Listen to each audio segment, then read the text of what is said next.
Hello and welcome to Super Team Germany's Product Guild.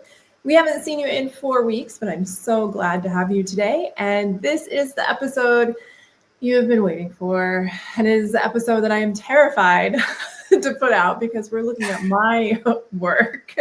And we're not just looking at my work, we are looking at a very big, important website in our ecosystem, which we will reveal to you in just 1 second. We have some great things coming up for you, though. If you are in Munich or Berlin, you know about the co-working. Next week, Friday, August 22nd, if you're in Munich, I'm taking you to a beer garden, and we are going to have a great evening socializing, having fun, talking about everything that's coming up in Munich. And we're making my guest super jealous because he's an ocean away from us right now. But then we're also getting ready to go into hackathon season again. So that is right. Coliseum Hackathon is coming back for you September 25th to October 30th, with demo day being the 31st of October in Berlin.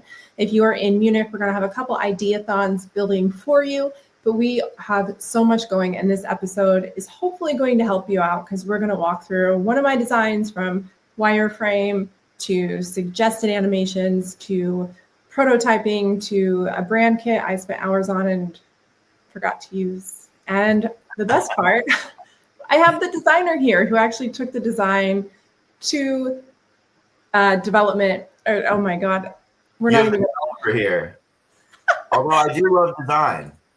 Yeah, we're going to leave that in. We're not even going to cut that out. I was the designer. We have the developer here who helped take this unruly, wild design, and we're going to tell you about the entire process. So, Matt, introduce yourself. Tell us a little bit about who you are, where people can find you, and how in the world you got convinced to come on to this crazy project. Hello. My name is Matt. Thank you, Jess, so much for having me. It's been a pleasure working with you. I can't believe we've never crossed paths up until this point either, because you just seem to be everywhere. So I'm Matt Pfeifer. I have been a software developer for the better part of a decade. I think we're coming up on 9 years in a couple of months, which is pretty cool. I started my career kind of working for a slow-moving gargantuan organization that was a subcontractor to the U.S. Navy. So I built software systems for Navy trainees, and I did that for about 6 years, all the while dreaming about doing something of my own, finding something that brought me passion and excitement and joy. And that was around 2020, 2021. That was about the time that crypto really had another giant bull market, and people were talking all about it. Friends and family and grandparents were like, "What's this Bitcoin thing?"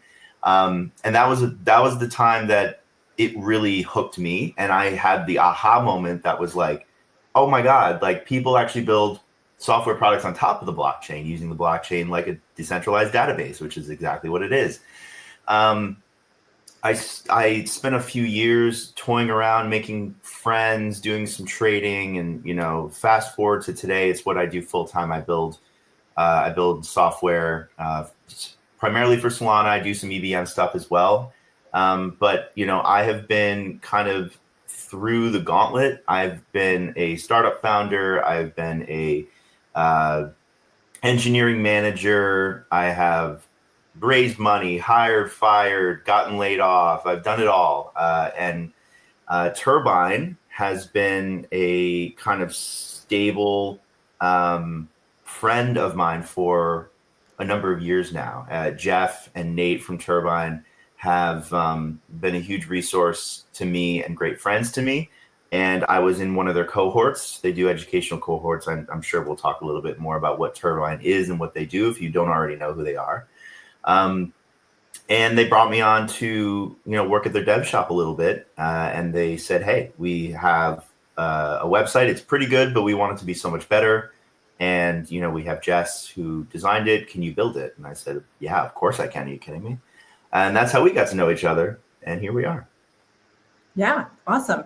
The guys are amazing, and it was really cool to get pulled onto this project. Mainly for everyone who hasn't caught on, we're talking about turbine. So we were fortunate to redo the Turbine project. So Turbine is Solana's talent engine, and they have 20% of active devs have actually been through the training programs that Jeff and Nate created with this amazing group of teachers and other, we always say Jeff and Nate, but the co-founders go well beyond that. I think they're just the most vocal.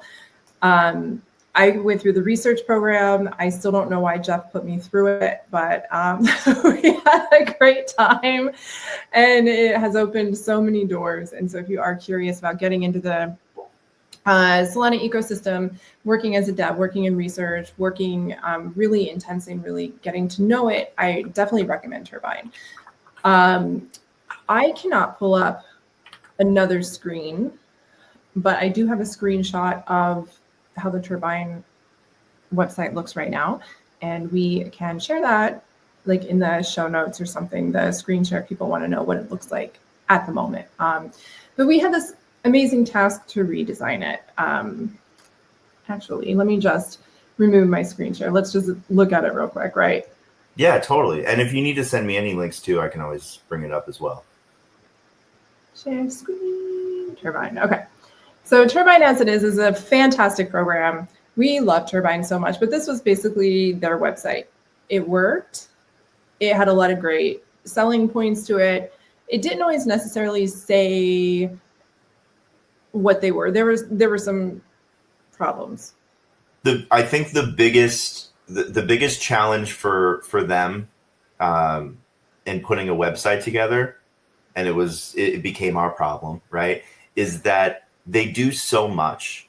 They're so vital to our ecosystem, and the challenge is communicating that in a way that is understandable, organized, and not overwhelming. You don't want, I think originally we were talking about doing like 10 or 15 pages. There was just so much to talk about and so many different offerings. How do you boil that down into something that, a quick elevator pitch, you could say, here's what Turbine is, here's why you should care. And then when you grab the person, that's when you can start to give them more of the details. So that was our big challenge and what we were trying to improve there. Definitely. And to give you kind of an idea of how big that challenge was, one thing we knew we needed to do was go into really in depth. Now, I'm really lucky. We're going to open up my Figma file here and kind of get really into the nitty gritty on this. I'm very lucky that when I got the UX from the team at Turbine, they had so much of the UX research already done. I had a page tree, I had personas, I had breakdowns of the program, I had pages and subpages to go on. But I also had a really tight deadline. So I was looking at something that was somewhere around possibly 20 to 30 pages off the information that I got, and I had 2 weeks to break it down on the deadline. I did that to myself. The guys told me they wanted to get it done early, and I said, Jess will go into hyper mode. Let's do this. Those that know me know I love it. Was it the best choice? Probably not. But this, if you kind of look at how intense this was, and I want to highlight that this is the wireframe. So for those that aren't in UX, what a wireframe does is it basically serves as a map, and it allows us to take elements and loosely put them into place. This is what I would call a mid-fidelity wireframe. Low fidelity would probably be done on paper or in Figma, a little bit more of just generic boxes and generic text, not quite here. So I would call this a mid-fidelity. But I basically mapped out the pages. So we knew we needed like a home page and about us page. And then we had all these programs as well. So we had the Institute, the Dev Shop, the Talent Engine where they help place people. We had the research program. We wanted a blog. And then within the Institute, there were 3 different programs. So the Builders program, the Advanced SVM program, and Front End. And very quickly, what I realized as I was doing this is if I was going to hand this off and get into every single one of these verticals, we needed to simplify it. So that was the first clue, is that we needed to find some type of template that could go all the way across the board. Mm-hmm. And I was a little scared when I showed this to you, Matt, because your first comment was, "This is great, you're doing so awesome." And I was like, "Yes." And I was like, "Holy shit, this is a big website." Yeah, that was my first impression as well. When as a as a developer, when you are, putting together a contract for a client, the scope is the most important thing because it dictates, number one, how long it's going to take, and number two, how much money it's going to cost. And as a contractor, your time is money. So you need to make sure that those are equivalent. And I have, one of my weak points is I always underestimate how long something's going to take. And so this was the first time that I saw the scope of this thing, and I said, do not underestimate how long this is going to take. You need to overestimate, even if it's a big number, even if it's a big, a big time frame. This is going to take a while. We need to do it right. Yeah, because it's such a massive program, and it really did need the ability to be clarified for people that came to the program. A, they needed very clear application processes. B, every vertical had to be super clear and well-defined. And C, the website had to act as a piece of human capital as well, because Turbine is so hands-on. They'll answer your questions immediately. They're always there if you need them. They don't really have the time to be answering questions that could be well thought out on a website, even though they will. So we were also faced with that task of really trying to make sure that in a very dynamic and evolving program that we allowed the Turbine team to step away from some of those comms. So that was a big task too. And I remember my first call with you, you were looking at the wireframe and you were like, so, really? And I was so proud. I was like, yeah, I cut it down so much. And what you're seeing right now is actually the version after I cut it down considerably. And then it got to the point where as I was looking at it and I said, okay, now I'm going to do the mobile wireframe. I was like, we don't have time to do a mobile wireframe either because of the time constraint. So I just cut doing the mobile. But I think it was when I started building out the responsiveness on the mobile website that I realized we've got to cut it down even more. And I thought I had cut it down. And by the time we get to the final design that Matt will show you here in a second, we cut it down even more. Yeah. But it's always better to over design, I think, and kind of tone it down if you have the space. But I think this one was hard for me because we both have this connection to the program and to the guys, and we wanted to make sure we had everything really well done for them. So for me, it was really hard to cut things down. And I think this is a great website to talk about because we have a lot of founders that come in. We have a lot of developers that come in. And when you are in startups, especially in Web3, and you're so connected to the ecosystem, you are so emotionally attached to your website that you have a hard time cutting it down too. Yeah. So let me go to just show. So I put together this beautiful brand and design token for the team. And as I turned the website over and showed it to Matt, Matt was like, Jess, did you use it? And I realized I used the colors, but the rest of it, I was so into the website that I didn't use variables. I didn't use components. So every UX UI designer in here is going, Jesus. And it was I tried to be gentle about it. I said, I just wanted to make sure I'm looking at the same thing here. I click in this component and, I'm trying to grab the color from it and it says H1 and I click H1 and nothing happens. It's like, am I doing something wrong here? But we got through it. There's a lot of workarounds and it didn't make sense for me to wait and have you go and fix that. We were moving at light speed here. No pun intended. So. Yeah, truly. It was really cool. No, I know one thing that we really wanted to do was bring the branding in and make it really exciting and into modern times.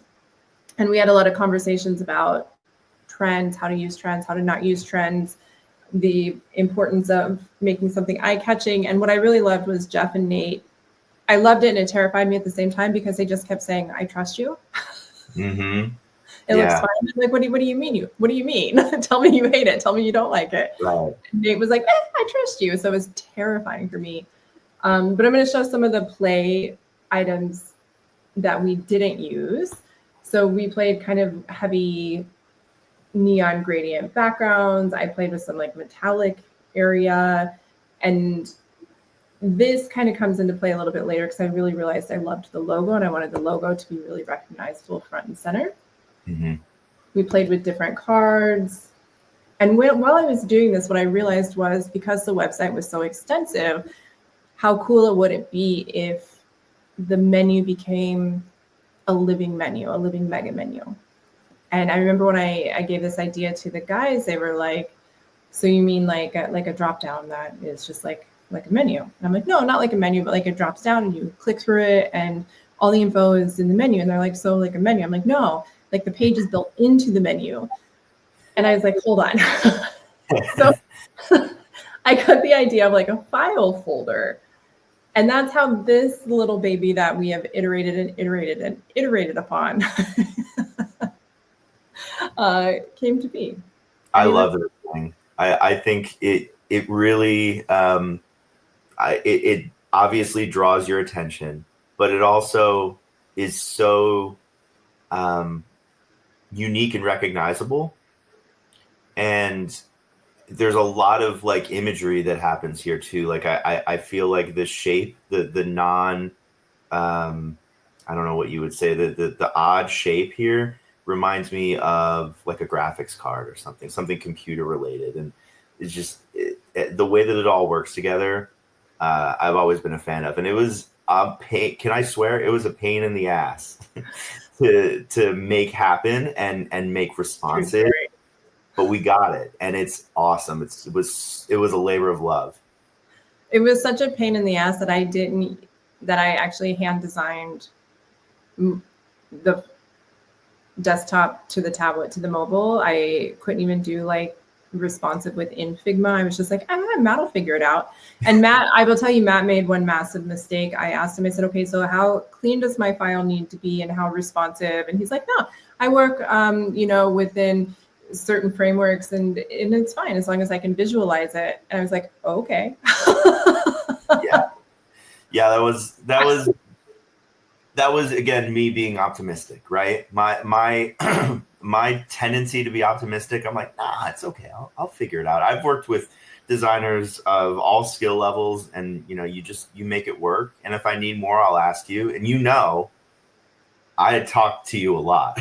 Like we had multiple calls. I would ping you on Telegram all the time and say, hey, Jess, can you get me this thing? And you'd be like, oh, you mean that thing I linked to you 3 days ago? Here's the link to it. Here you go. But that's how massive the file was. And then sometimes we even had one call where I'm like, yeah, it's right here. And then Matt and I were both looking at it for 10 minutes going, but what does it mean? Yeah. And then I was looking at it and I'm like, but the notes are here and it made sense to me. And it was just such a living website, but we knew we had to find a way to get this done. So my original idea was keep everything above the fold. Mm-hmm. And everybody that's ever worked with me at like the Breakpoint Hackathon or been one of my UX UI mentors or one of my students knows how much I love above the fold. So this comes back from newspapers where primary real estate was above the fold of the newspaper, and that keeps the attention, and it still lives with us in websites. So I thought the problem with the mega menu is you're going to have a hover state on it and move through it. And I really hate mega menus. So let's make the header a living mega menu. Mm-hmm. And we had all these programs and all these pages. And so I built this absolute behemoth. Like it looks easy here. But then when we get into the final components, what it ended up evolving to. Yeah. It's been kind of like this, where the idea was you have the main component. So you come into Turbine and it's what you just saw, but then every element within here is a moving element. And my computer is gonna no. Yeah, your whole machine just slowed to a screeching halt there for a second. I think you're back. Yes, all those times when I'm like Figma will not work, I was really telling the truth. She's a 2019 and she's still kicking for me. So I hate to let her go.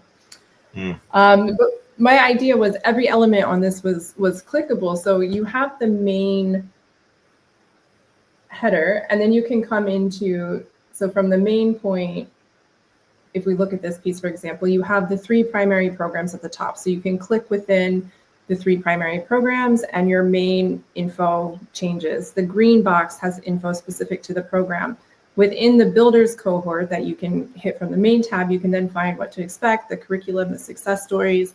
They could switch from higher. And then in this upper menu here, I'm not going to do the prototype because I'm afraid if I prototype at this moment, my computer will die and we'll lose it.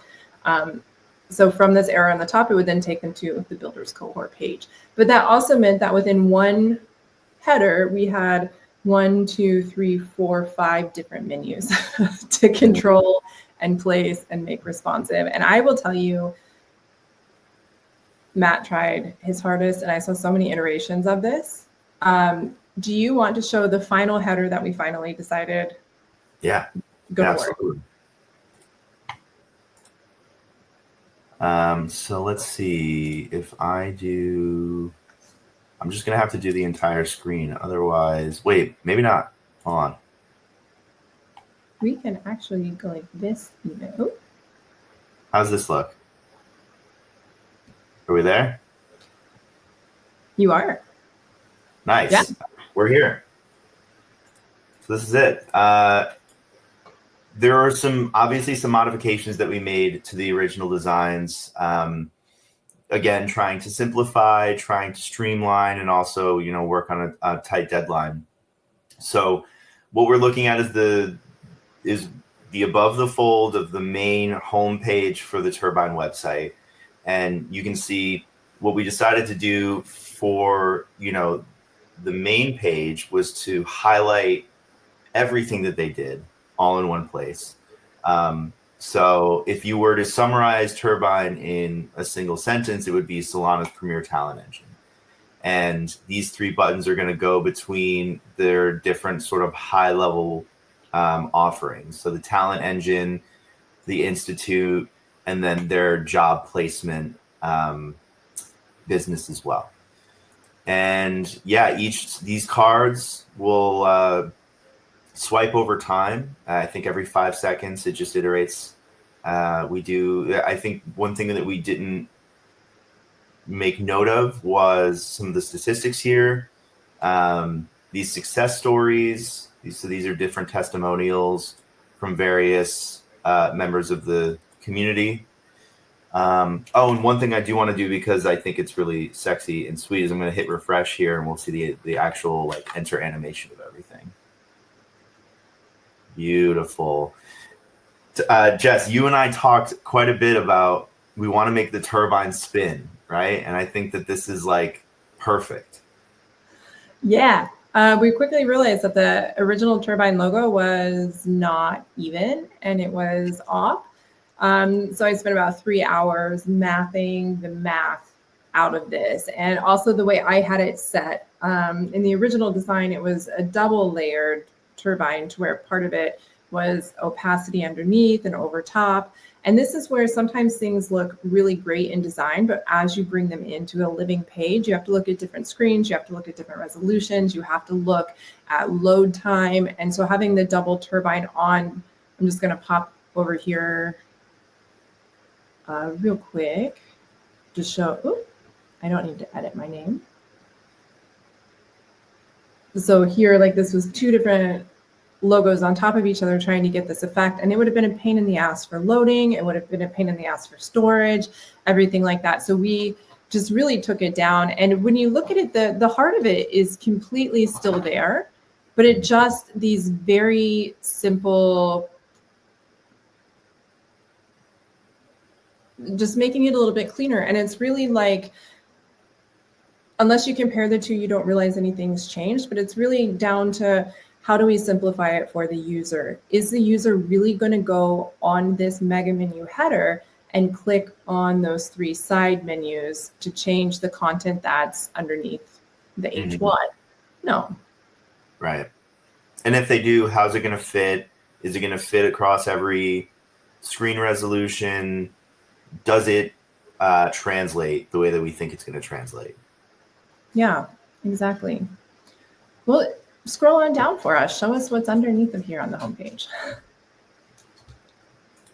Yeah, so we have the trusted by. I noticed sometimes this decides not that. I think we found a bug here, but this is supposed to be scrolling, and sometimes it does, and sometimes it doesn't. I'm not exactly sure why, but It could be on the screen share too, because it looks like it starts to move and stop. So. Oh, yeah. Okay. So in this next section here, we're just trying to sort of highlight overall high level, what's happening at Turbine, what their offerings are. We note some of their statistics, which are really, really good. Some calls to action, some reviews. This is me, actually. And funny enough, I didn't plan this. The database that holds all of these different testimonials, when it serves them to the client, it randomizes them. So if I refresh this, they'll probably be different. Yeah. And that's so you just happen to find me. That's so funny. I know. So down here, we give a little bit of a blurb for each of the different offerings that Turbine has. So there's the Institute. This is where they have all of the educational cohorts. So right now, back when I took the Builders cohort, it was very easy to get in. All you did was just apply and you got accepted. Now they have wait lists. It takes, they get hundreds and hundreds of applications for every quarter. They do a cohort every single quarter. So a lot has changed, but they have a number of different cohorts ranging from the Builders cohort, which I would say is sort of the 101 of like understanding anchor programs and understanding, the basics of Rust, all the way to I'm moving on to something else, but anyways, all the way to like advanced SVM and the research cohort that you did, Jessica. So there's a lot of different opportunities there. Talent Engine is a really nice kind of cyclical process where you have all of these great devs that come in. They graduate from these cohorts and now they're looking for jobs. Well, that's a perfect opportunity for them to place people in really great Solana startups, and so it's a nice flywheel or turbine. Sorry, dad jokes. And then they have a dev shop, which I work for. That's a lot of fun. And here's the research that you did with them. What was the research you did with them, by the way? I did ZK proofs and ZK snarks as a way to keep LLM and AI from scraping intellectual property and copyright protected material. That is awesome. Yeah, it turned me into a massive ZK nerd, and it's opened up amazing doors within that I'll share with everybody in September. Ooh. But this is something that I love. So with the branding, what I realized is they use Turbine everywhere, but they don't actually use their turbine. And I wanted that turbine to become so recognizable that I found so many different design elements to just be cheesy. And I just wanted to lean into their branding. So we just used the turbine as the primary design element all over the website, which we'll see in some of the future pages. But I loved the way it helped move the content, how it pointed to content, how it created shape within the website. And it ended up being an absolutely lovely way kind of to push the brand. Yeah, that's great. We're heading towards the bottom of the page here. Obviously, one thing I wanted to take note of here is just the size of the footer. That will give you a really good understanding of just how many pages and calls to action, just things that Turbine does that we had to, figure out how to fit into a cohesive experience and not overwhelm users. Yeah, this is the front page. A lot of pages to go. I don't know. What do you want to do next? Do you want to keep going or do you want to? Well, hang here for me 1 second because I'm going to show a couple of things and we'll check the inside pages. So just to kind of give you an idea of what those flows looked like.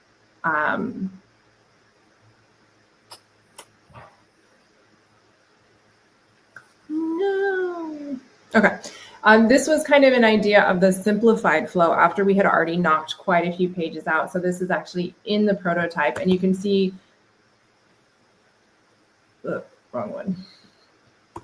You can see just what a behemoth in terms of movement the mega menu was, and then internally, as we were linking in between the different pages and the movements and the flows, we had created like blogs and case studies, and we were trying to use the blog as a way to catalog the research plus the case studies plus also testimonials, and using the filtering and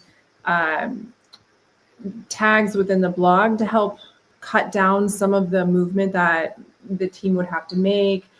And we really ended up having to cut a lot, because what we also did was, yes, it looked good in Figma, but creating this was crazy. And so what I want to do is also show my original animation exploration for the front, because this also, I had this idea that it flowed down, this card came in, you clicked through the menu, and then as you clicked through the menu, things were spinning, and then it spun out, and then it spun through, and then it came into here. And things like this look really sexy. Yeah, like we agreed that they looked really sexy, but they're not responsive, and you have to have a cohesive experience across all devices. So if somebody comes to a desktop and then goes to a mobile and they don't get that same experience, it doesn't fit the brand. Or in my case, like with my computer or my German internet, if it rains and I'm trying to just get a signal, then the website doesn't load. So as designers, we see this a lot, and Phil from Airfoil and I talk about this all the time, where yes, it's beautiful, but most people that go into like a lot of these heavy animations wind up very quickly taking them off the website. And it's unfortunate, but it just happens. And even this one, Matt, you were like, we're not doing it because I wanted the turbine to rotate all of these out, and it would have been an absolute loading disaster. And this is where, as designers, it's so fun to play and get these ideas, but trying to actually get this to load and make sure it works on the scroll and the people can read it and they can move through. You have to think of that experience, not just the visual fun. So I played with a lot, and we had a lot of discussions, and I'm so happy to have worked with you where were saying, you know what, that's a good idea, but it's not going to be a good experience, especially when we're working with all these internal connections. And as you're scrolling or moving and you click one thing and suddenly you're on a page and you're trying to go back. And so this is something really for designers and founders to think about is, yeah, you can make your page sexy, but you can also really destroy the user experience within this. There are definitely some improvements or like new features that we could potentially work into this to add to the wow factor, because I think some of the vibe that you were going for reminds me of, like an Apple website, where you have sort of like more parallax scroll, more just kind of in your face stuff, and that's a huge differentiator from a classic scroll from top to bottom website that just shows you more information, shows you, and we found a slight middle ground where obviously I wanted to bring animation into this, enter and exit animations, but there's definitely still some more stuff that we could do here, and I hope to continue to come back in here and improve on what we've created already. Not to mention, I really like the blog idea. I really want the blog to be hosted right here on the website, or at least like a child website rather than on Medium, because there's so much opportunity here to highlight all the different graduates and all the different success stories that Turbine has had and will continue to have. Yeah, and I think it's definitely something we can bring in the future as more of that content comes in, and as they're more comfortable with changing content quickly and letting that flow through. Because I think this was really cool where it could be cataloged in one place, or you could segment it out through tags. And this was very much so WordPress inspired. I was thinking of how you move through WordPress dashboards, things like that, because I'm very comfortable with no code. So then like on the interior, like we were talking about, my idea was to keep the interior pages simple because we had so much content, and keep off of trends, so that way the team didn't have to redo it quickly, really lean into the colors. And I was really scared that it was too simple and there wasn't enough to it. And so it was just some simple things like turbine blades, and then keeping the turbine in here. And I really loved the way the turbine comes in terms of just inadvertently pushing things through the website and reiterating that branding. So I'm going to give you back the screen, And I'm going to let you take us to the next page of your choosing. Yeah, let's look at about. I think this is a great one. One thing I want to say about the header here is, again, big freaking turbine logo right here, offsetting the fact that we're all left aligned here. I think that this balances really, really well. It just looks and feels so good. And then as we scroll down here, here's some statistics again, a little blurb about who they are, what they do. Their grads power 20+% of new Solana devs in the ecosystem. That wording is maybe more of a branding, marketing kind of thing. But in reality, 20% of all new developers that come into the ecosystem are powered by Turbine. So here are our guys. And can we just take a quick sidebar to talk about your AI generated photos here? Yes, we can. So fraught with frustration on your end as you're designing and developing these, but these are the three main founders of Turbine. You have Jeff, the CEO, Nate, the COO, and Andre, the CTO. Three of my favorite people in the world. And you can kind of tell, I think a lot of people, especially at this point, can sniff out when something's AI generated and when it's not. Yes, you can take a photo and add, certain filters to get this sort of depth.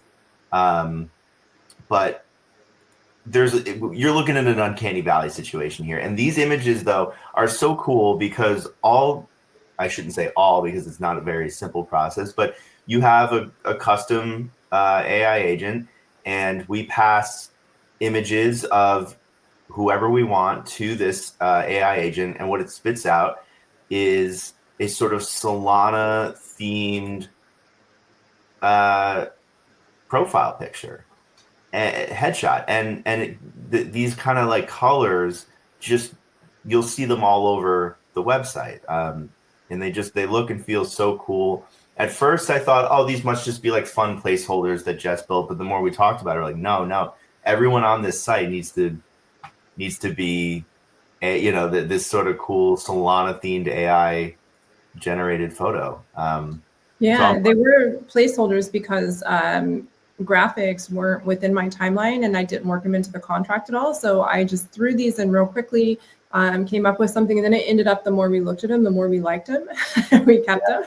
But let's be real here. When you look at the team, AI still has a long way to go with skin tone and different features. And we struggled a lot with some of the team members making them look realistic if they were not your classic white man. And I just kind of also want to highlight that because I think it's really important that as people are working in AI, we have to keep pushing the boundaries for facial recognition and appropriateness within the images.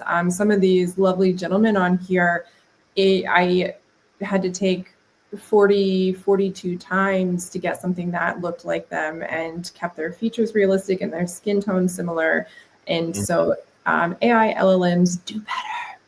Yeah. Soapbox over. No, I'm 100% with you on that. And we are missing. Look at that. We are missing one team member because you're having that same issue where, darker skin tones, for whatever reason, it can't identify or replicate the facial features of that person with that darker skin tone. And you can kind of tell here with do you know how to say this? Bergabman? Berg. Berg. I think this is such a high resolution image,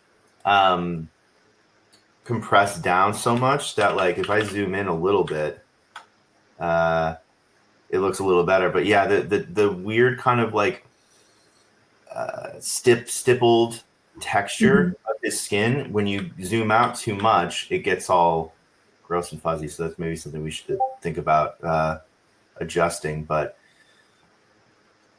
yeah, this is the about page. I feel one thing that I had not done is, showcased what it looks like on like mobile, for example.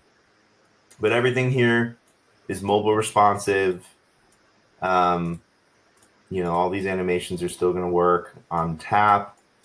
And Yeah, I mean, this was an awesome project to work on. Yeah. Let's talk about that one page that you really, as I'm laughing, the one design. Was it the about page where I changed where the versions were so different? No, the about page was pretty normal. I think the biggest the hardest thing to translate was the institute, because you had built out, first of all, there's the institute homepage. If I just click on train, we have the institute homepage, which introduces everything that the institute has to offer, all of the different courses, front end, advanced. It had some really cool components here that you designed that I absolutely love and were a blast to go and put into code. Is that sarcasm or is that reality? Like half sarcasm, honestly. Well, again, here's the thing, and any front-end software developer can probably back me up on this. It's one thing to build a feature like this that has a little bit of this animation, this growing and shrinking. It's another thing to do it for this screen size and this screen size and this screen size. See, now they're vertical, right? Mm-hmm. And so it's just one of those things that just takes a lot of time. Okay, so that was like the Institute homepage. Now, what you had created, Jess, was a framework for each of these 4 individual, actually only 3, because corporate training is different. Each of these 3 cohorts, we had a template that I wanted to build and to make uniform and just a reusable component that I could continue to just add content to rather than have to reframe everything. And that was a little bit of a back and forth. But I love how it turned out. This was super fun. It took me forever to get the information from these guys to get what are we in, builders cohort? So it's because it changes every cohort too, which is exactly.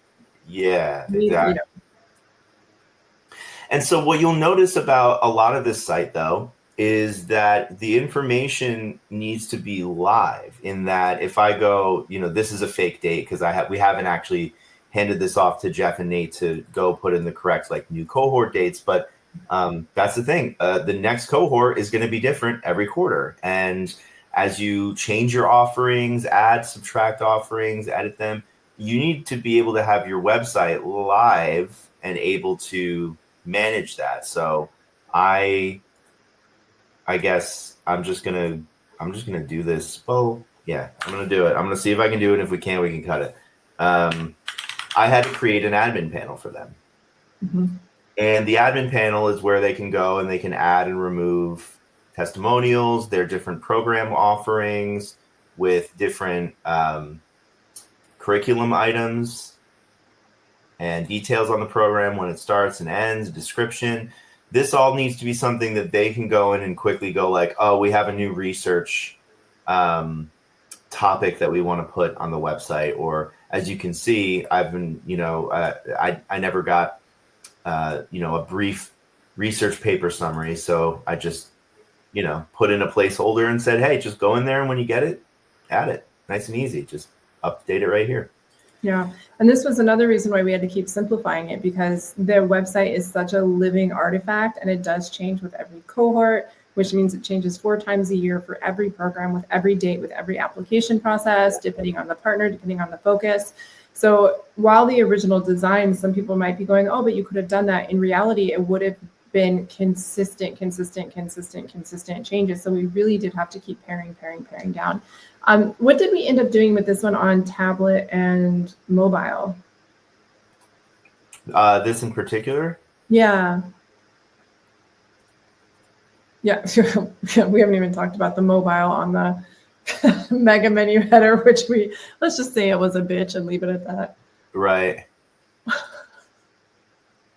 Yeah, we don't have to go into a lot of detail there, but I had to do some SVG programming, like really had to dig into an SVG that she had to export for me, and how do I make this clickable, and and it was fun. But yeah, okay, we talked about buttons, and we did get it in.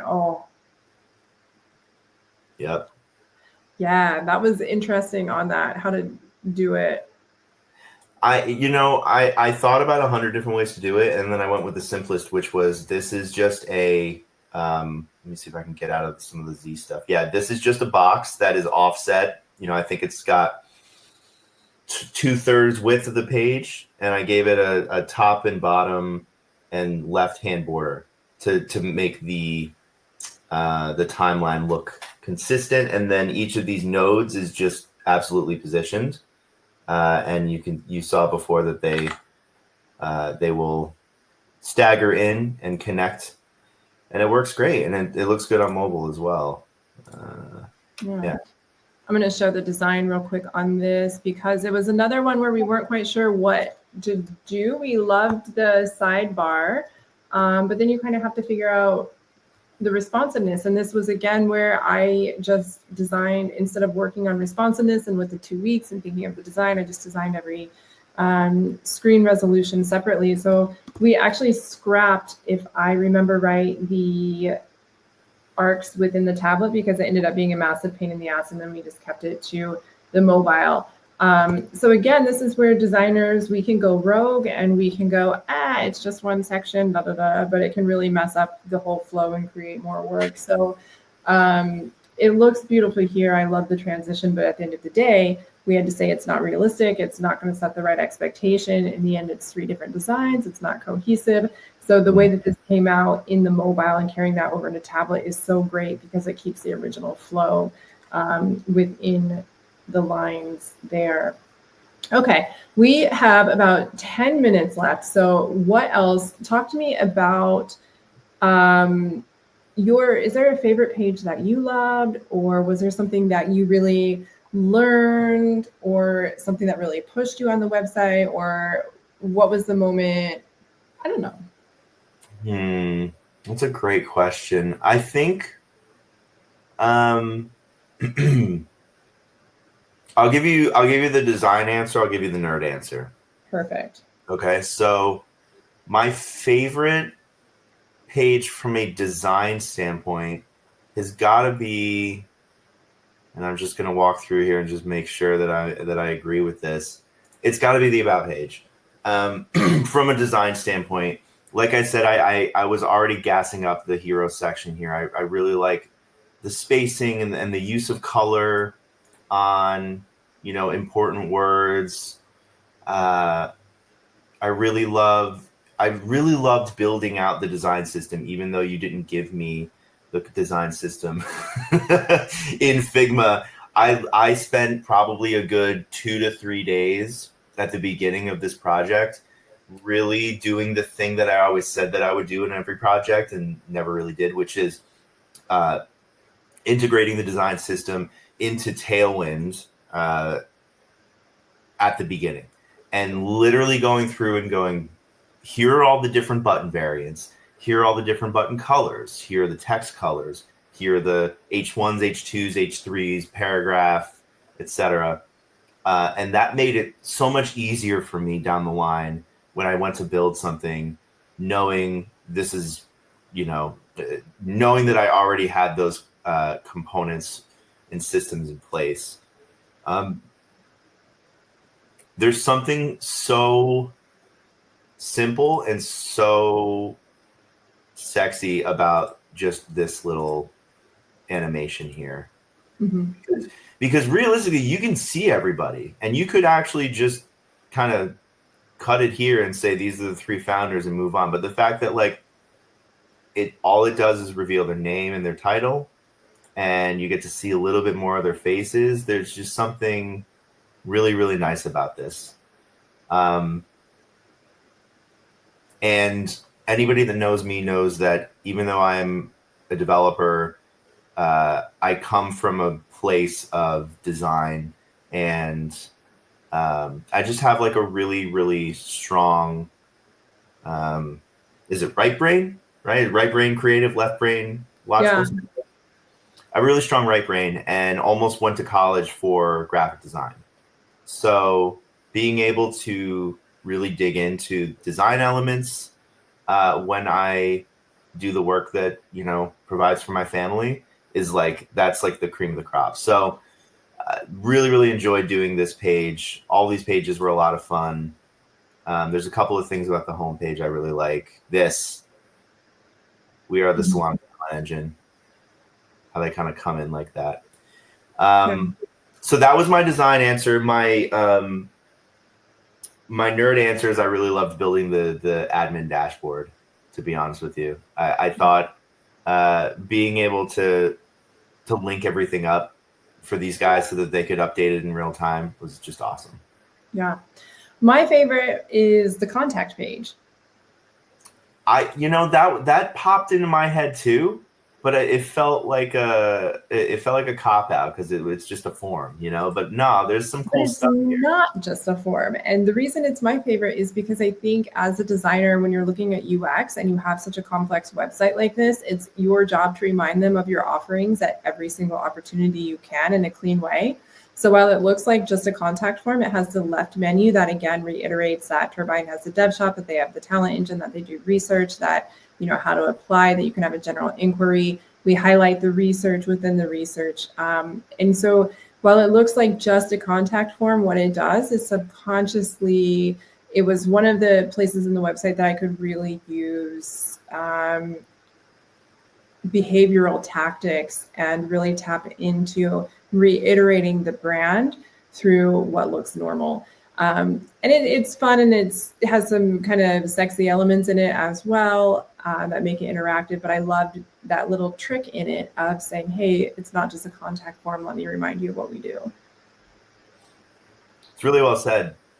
And God help these guys if they only had one contact form for people trying to reach out to them about all of the, you know, half a dozen things that they do. So it was a good, decision, like from a business standpoint, but from a design and branding standpoint, I totally agree. This did pop in my mind, but I thought this would be an insufficient answer. So I love this page. Totally sufficient. All right, Matt. I ask everyone that comes on my show a very hard question. Okay. Are you ready?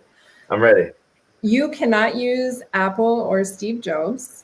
But when it comes to design inspiration, whether that is creative or whether that is in developing or any other aspect of creativity within your professional life, what is your either top source of consistent inspiration or your go-to resource? That's a great question. And it is a hard question.